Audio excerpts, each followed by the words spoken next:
Good morning, students. I am Ananta Datta from Bharatiya College of Agriculture Engineering, Durg. Today we will study about the subject Computer Programming and Data Structure of BTech Agriculture third year. हम last class में discuss कर रहे थे array topic पे। Array के बारे में हमने लास्ट क्लास में पढ़ा था कि एरे क्या होता है और इसमें हम कैसे प्रोग्रामिंग करते हैं। तो यदि हम एरे के बारे में बात करें तो एरे हमेशा क्या स्टोर करता है। Array is a collection of similar type of elements. Array जो है हमेशा सिमिलर टाइप्स के एलिमेंट को स्टोर करता है और उसका जो डेटा टाइप रहता है वो भी सेम रहना चाहिए सारे एलिमेंट्स के लिए। तो एरे क्या करता है हमेशा कि वो सिंगल टाइप्स ऑफ एलिमेंट को स्टोर करने के लिए काम आता है। और एरे में हम सारे डेटा टाइप्स का स्टोर कर सकते हैं। इंट, फ्लोट, डबल, कैल, जितने भी टाइप्स के हमारे डेटा टाइप्स रहते हैं वो सारे हम स्टोर कर सकते हैं। तो हमने ये एरे के बारे में कल लास्ट क्लास में डिस्कस किया था।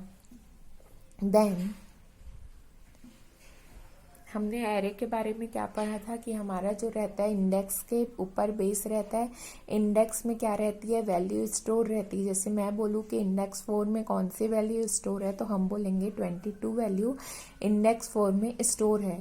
और यहाँ एरे की साइज क्या रहती है, 9 रहती है। और हमेशा जो है हमारा एरे का जो फर्स्ट इंडेक्स रहता है वो हमेशा 0 से स्टार्ट होता है एरे का इंडेक्स।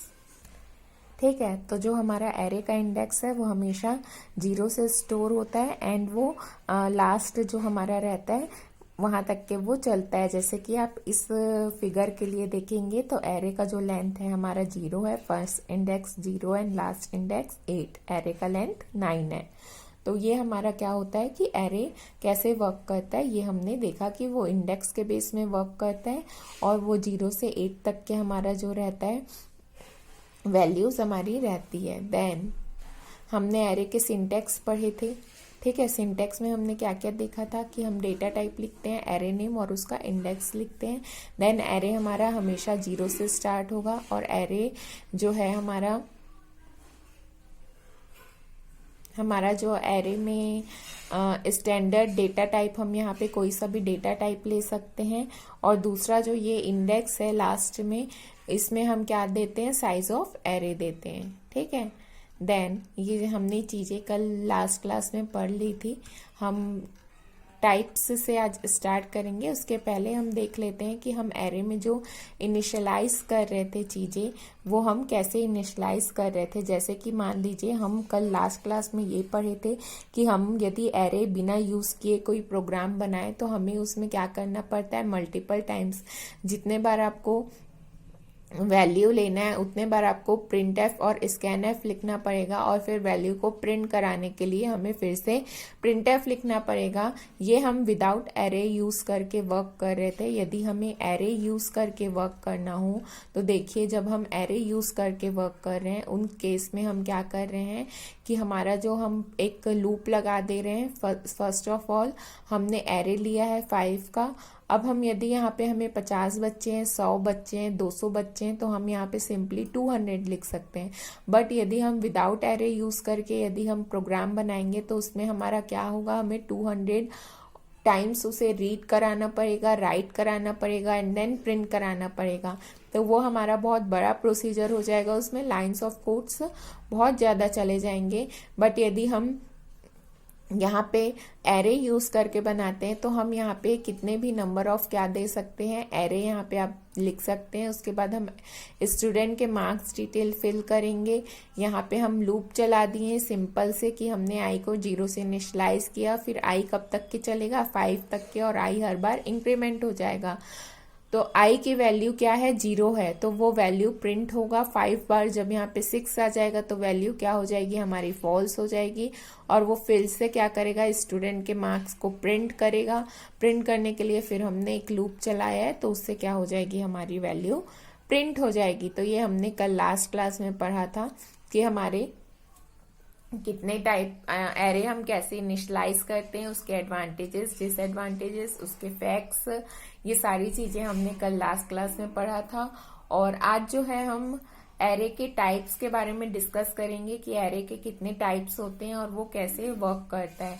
तो एरे के यदि टाइप्स की हम बात करें तो 3 टाइप्स के एरे होते हैं। फर्स्ट हमारा रहता है 1D एरे, सेकंड हमारा रहता है 2D एरे एंड थर्ड जो हमारा रहता है वो मल्टी डायमेंशन एरे रहता है। 1D एरे सिंपल एरे रहता है जिसमें सिर्फ एक एक्सिस आप बोल सकते हैं। 2D एरे में आपके पास 2 मैट्रिक्स के फॉर्म होंगे और मल्टी एरे में आप कितना भी टाइप्स के एरे यूज कर सकते हैं। तो हम अब ये तीनों को लाइन वाइज पढ़ेंगे कि तीनों कैसे वर्क करता है। सबसे पहले हम 1D एरे के बारे में बात करते हैं। ये क्या होता है? 1D एरे क्या होता है? सिर्फ एक सबस्क्रिप्ट रहता है। उसके बाद यदि सिर्फ एक सबस्क्रिप्ट रहेगा तो उसे हम 1D एरे बोलेंगे, जैसे कि इंट एरे ऑफ 10। तो ये क्या हो गया हमारा 1D एरे, जिसमें सिर्फ हम एक ही सबस्क्रिप्ट ले रहे हैं। ठीक है, यहाँ पे हम एक ही सबस्क्रिप्ट ले रहे हैं इंट एरे 10। तो ये हमारा क्या कहलाता है? 1D एरे कहलाता है। इसका आप सिंटेक्स देख सकते हैं, data type, variable name and size. यहाँ पे आप डेटा टाइप लेंगे, यहाँ पे आपको जो भी वेरिएबल देना है आप उस वेरिएबल का नाम लेंगे और साइज आपको कितनी साइज यहाँ पे देनी है एरे की।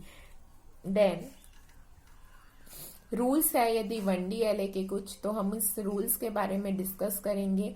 N array must be declared before being used in a program. एक प्रोग्राम में यूज्ड होने के पहले हम एरे को डिक्लेयर करते हैं। The declaration must have a data type int, float, char, double, etcetera, variable name and subscript. ठीक है, तो हमारे जो यहाँ पे एरे के जो डेटा टाइप रहेंगे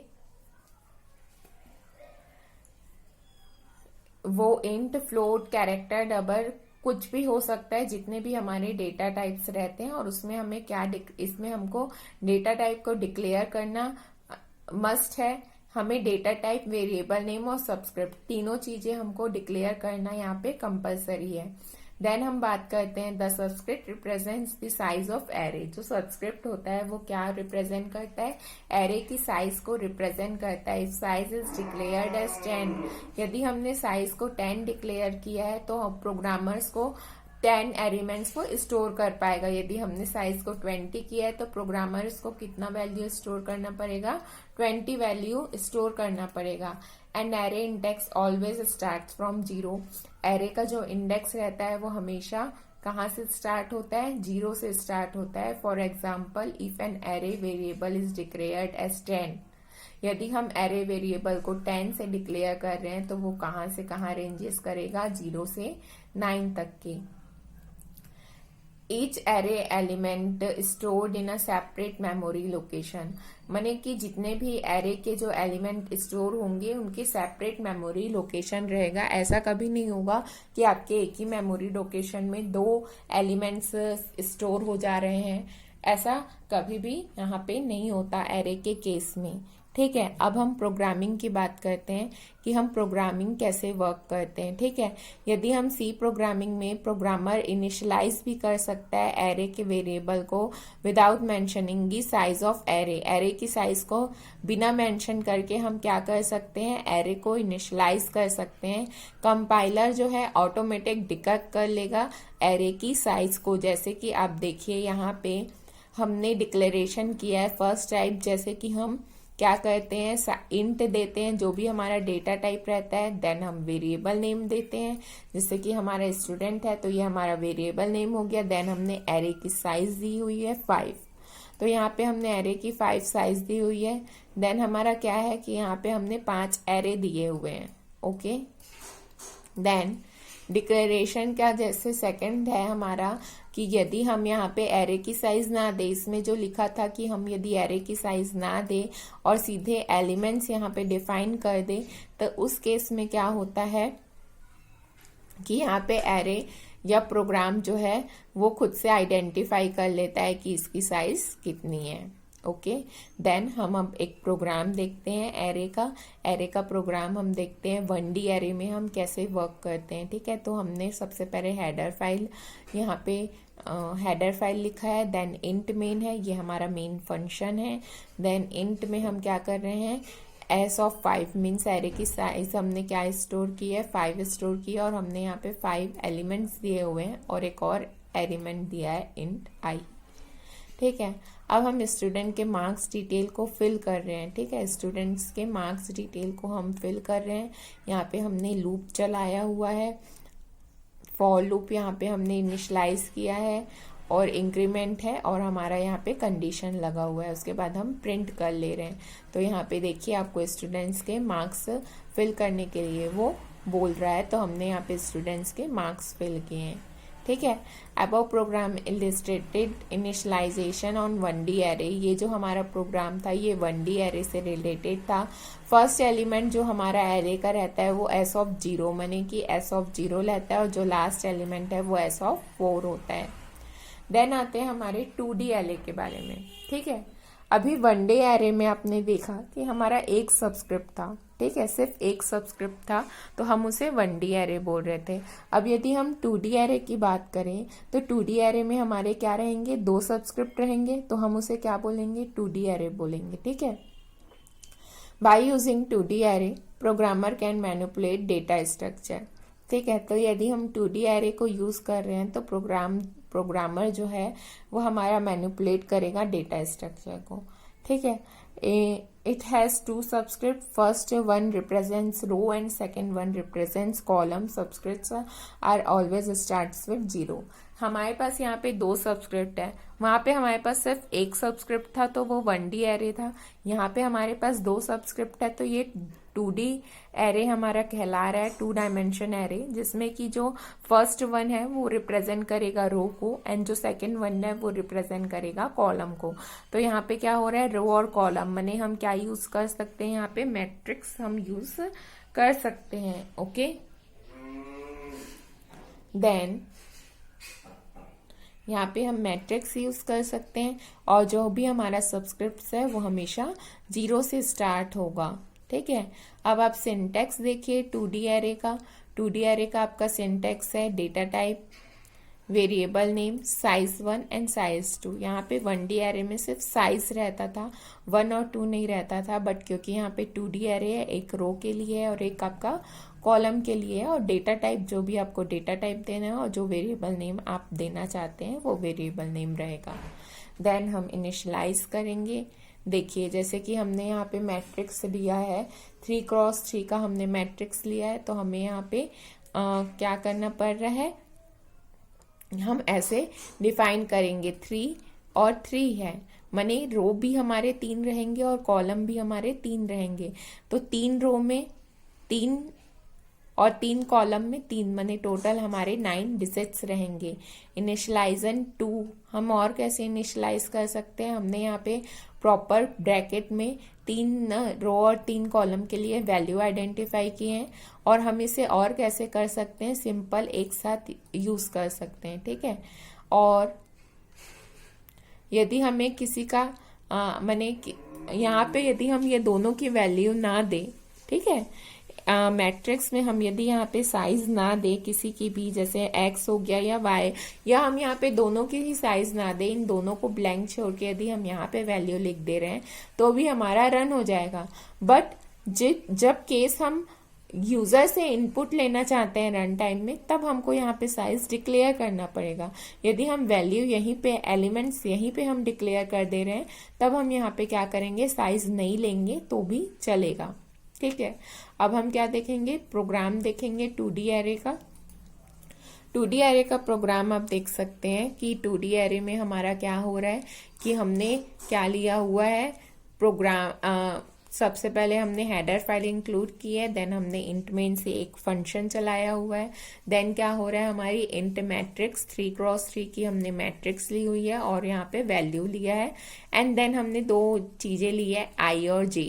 हमारे पास यहाँ पे क्या है, रो है और कॉलम है, तो हम एक हम रो के लिए और कॉलम के लिए हम यहाँ पे फॉर लूप चलाएंगे, फॉर लूप लगाएंगे हम यहाँ पे। एक फॉर लूप हमारा रो के लिए रहेगा और दूसरा जो हमारा फॉर लूप है वो हमारे कॉलम के लिए रहेगा। तो हमने पहला फॉर लूप लगाया है रो के लिए और दूसरा फॉर लूप लगाया हमने कॉलम के लिए। देन हम क्या कर रहे हैं, प्रिंट कर दे रहे हैं वैल्यू को आई और जे की जो वैल्यू है वो हम प्रिंट कर दे रहे हैं। तो यहाँ पे देखिए हमने आई को 0 से इनिशियलाइज किया है। आई 3 होते तक के क्या करेगा, लूप हमारा चलेगा और आई हर बार इंक्रीमेंट होगा, 0 से 1 होगा, 2 होगा, 3 होगा। जैसे ही वो 4 होगा तो यहाँ पे कंडीशन फॉल्स हो जाएगी और वो लूप से बाहर चले जाएगा। यही दोनों कंडीशंस दोनों लूप में चलेंगी। देन हम यहाँ पे प्रिंट /n, माने एक बार जब हमारा मैट्रिक्स हो जाए तो हम नए लाइन में प्रिंट हो। तो ये देखिए आप इसका आउटपुट देख सकते हैं कि इसका आउटपुट कैसे वर्क कर रहा है। 1 2 जो हमारे मैट्रिक्स थे 3x3 के वो ऐसे शो हो जा रहे हैं। ठीक है, तो ये आपका 2D एरे था जिसमें कि हमने 2 सबस्क्रिप्ट लिए हैं। ठीक है, 1D एरे में हमने क्या किया था, सिर्फ एक ही सबस्क्रिप्ट लिया था। अब हम यदि बात करें कि हम मल्टी डायमेंशन एरे की यदि हम बात करें तो मल्टी डायमेंशन एरे में क्या हो सकता है, मोर देन 1 सबस्क्रिप्ट और more than 1 array is known as multi dimension. ठीक है, 2D एरे में 2 जैसे कि हम यहाँ पे 2 सबस्क्रिप्ट या 2 से ज्यादा सबस्क्रिप्ट हम यहाँ पे यूज कर सकते हैं। ठीक है, तो वो हमारा मल्टी डायमेंशन एरे कहलाता है। An array having more than 1 subscript और dimension is known as multi dimension array. Int array of 3 multi dimension array also known as array और एरे और मैट्रिक्स। एरे ऑफ एरे भी बोलते हैं हम multi D array को और matrix भी बोलते हैं। ठीक है, मल्टी डी एरे को हम एरेज ऑफ एरेज भी बोलते हैं और मैट्रिक्स भी बोलते हैं। अब हम सिंटेक्स की यदि हम बात करें तो सिंटेक्स यदि हम देखें तो 2D एरे जैसे हमारा 2 सबस्क्रिप्ट था वहां पे, और हम क्या फॉलो कर रहे थे कि साइज 1 हमारा रो को रिप्रेजेंट करेगा और जो साइज 2 है वो हमारा कॉलम को रिप्रेजेंट करेगा। यहाँ पे आप देख सकते हैं कि हम डेटा टाइप है वेरिएबल नेम में हम साइज 1 और साइज 2 लेते हैं। अब हम मल्टी डी एरे का क्यों यूज करते हैं, ठीक है, मल्टी डी एरे हम यूज तो कर रहे हैं बट मल्टी डी एरे का हम यूज क्यों कर रहे हैं, तो कंसीडर अ स्पेसिफिक एग्जांपल। जैसे कि हम एक एग्जांपल लेते हैं, मान लीजिए suppose that you have a extreme interest in the weather and you are intent on recording the temperature each day at 2 separate geographical location throughout a year. माने कि आपको क्या है कि आपको वेदर फोरकास्ट करना है, आपको टेम्परेचर रिकॉर्ड करना है, हर दिन का आपको टेम्परेचर रिकॉर्ड करना है 2 जियोग्राफिकल लोकेशन से सेपरेट। माने कि आप 2 लोकेशन से टेम्परेचर रिकॉर्ड कर रहे हैं हर दिन का। ठीक है, तो जब हमको उसको स्टोर करना है, ठीक है, हमको यदि उसे स्टोर करना है तो हमारे पास 2 लोकेशंस थे तो 2 वैल्यू थी, 2 वैल्यू डेली हमको स्टोर करना है। After you store sorted out the logistic of actually collecting this information, you can use array of 2 elements corresponding to the number of locations where each of this element in an array of 4 elements to store the temperature value।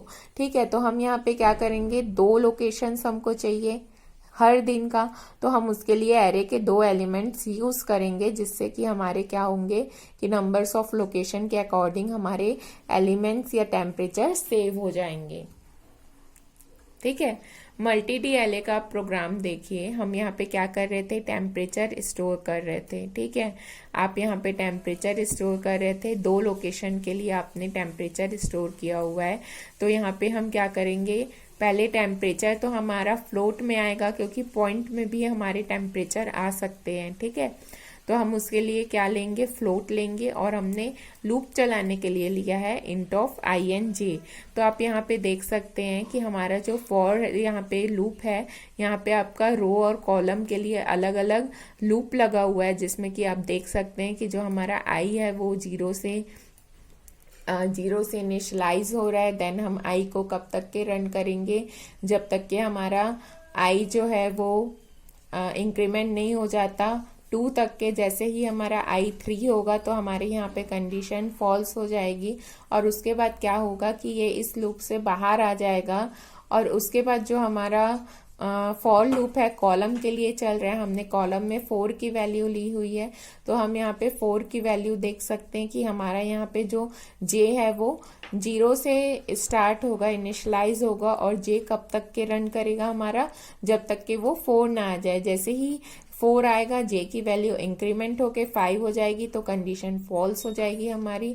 Condition false होने के बाद क्या होगा हमारा कि वो print करा देगा हमारी वैल्यूज को। टेम्परेचर है, लोकेशन है, ठीक है, और टाइम है, आई और जे+1, ठीक है। तो हम क्या कर रहे हैं यहाँ पे टेम्परेचर को प्रिंट करा रहे हैं। तो यहाँ पे आप देख सकते हैं कि जो हमारा टेम्परेचर है वो यहाँ पे प्रिंट हो रहा है। आप देख सकते हैं कि इसमें लोकेशन 1 के लिए पहले प्रिंट हो रहा है, कितने टाइम के लिए हमने प्रिंट किया, और लोकेशन 2 के लिए प्रिंट हो रहा है, ठीक है। तो हम लोकेशन 1 के लिए जितने टाइम में हमने प्रिंट किया था और लोकेशन 2 के लिए हमने जितने टाइम में प्रिंट किया था, तो हमारी वो वैल्यूज प्रिंट हो गई, ठीक है। तो ये जो हमारा है ये हम मल्टी-डी एरे में हम इस तरीके से प्रोग्राम बना के यूज कर सकते हैं। हम इसमें 2D एरे या उससे ज्यादा एरे भी ये इनिशलाइज करके यूज कर सकते हैं।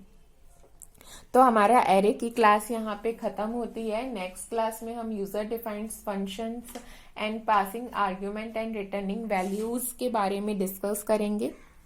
Thank you.